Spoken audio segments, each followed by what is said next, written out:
Halo semuanya, perkenalkan nama saya Muhammad Ilham Putra Pratama dari Prodi Sosiologi dengan NIM akhir 075. Nah, di video kali ini saya akan membahas topik menarik tentang infografis, khususnya pada 7 jenis umum dari infografis yang sering digunakan dalam dunia komunikasi visual. Selain itu, saya juga akan menjawab beberapa pertanyaan refleksi dari kelas yang telah saya ikuti. Baik, untuk jenis yang pertama ada list infografis.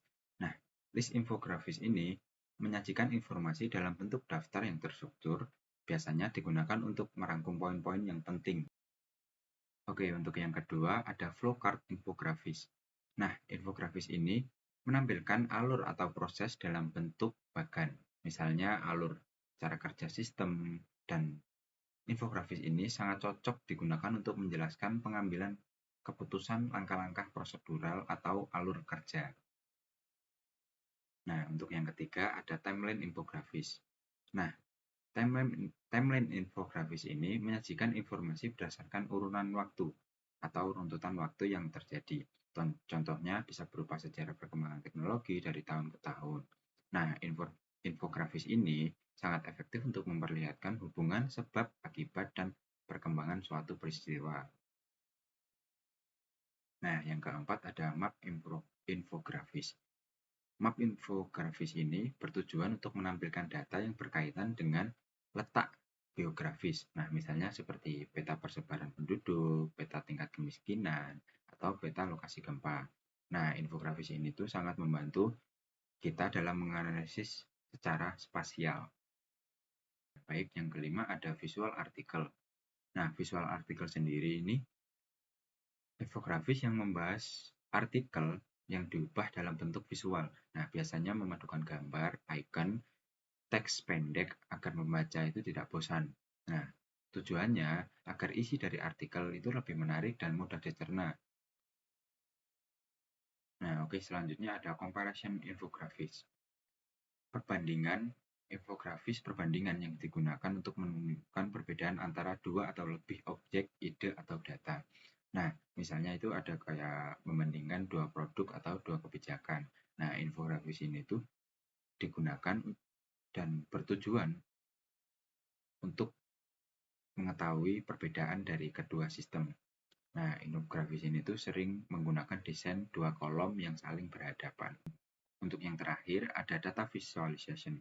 Nah, infografis ini tuh menyajikan data berbentuk diagram, batang, atau lingkaran yang cocok untuk menyajikan hasil sebuah penelitian atau survei dengan tampilan yang sangat profesional.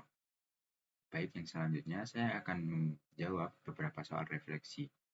Pertanyaan yang pertama, apa suatu keterampilan yang sangat penting dan bermanfaat dari kelas ini?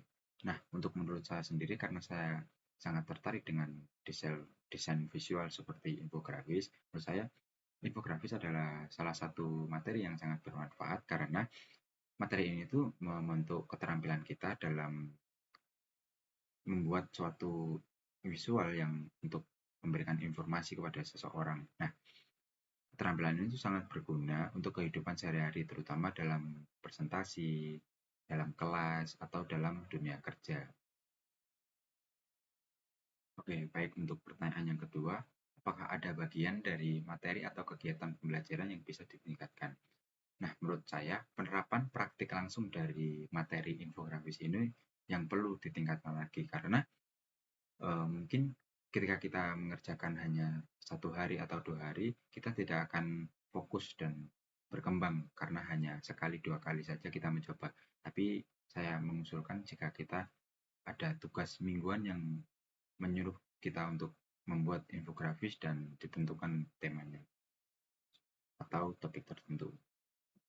Oke, baik, yang terakhir, apa struggle terbesar selama perkuliahan ini dan bagaimana cara saya untuk mengatasinya? Nah, tantangan terbesar yang saya hadapi adalah cara saya mengelola waktu, di mana saya mengelola waktu dalam jam tidur atau mengerjakan tugas. Nah, karena dalam konteks ini adalah men-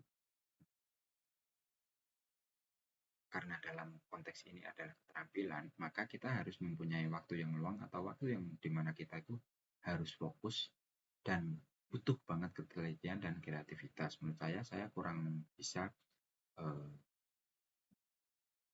oke, saya kurang bisa untuk memanajemen waktu saya untuk membedakan antara di mana jam tidur, jam istirahat, dan jam saat saya mengerjakan tugas.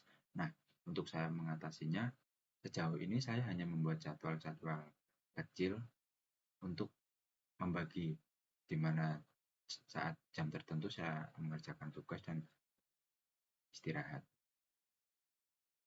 Nah, oke teman-teman, sekian dari video saya. Terima kasih sudah menonton video ini. Semoga penjelasan tentang infografis dan refleksi dari pembelajaran yang sudah saya lakukan bisa bermanfaat untuk kalian semua. Terima kasih.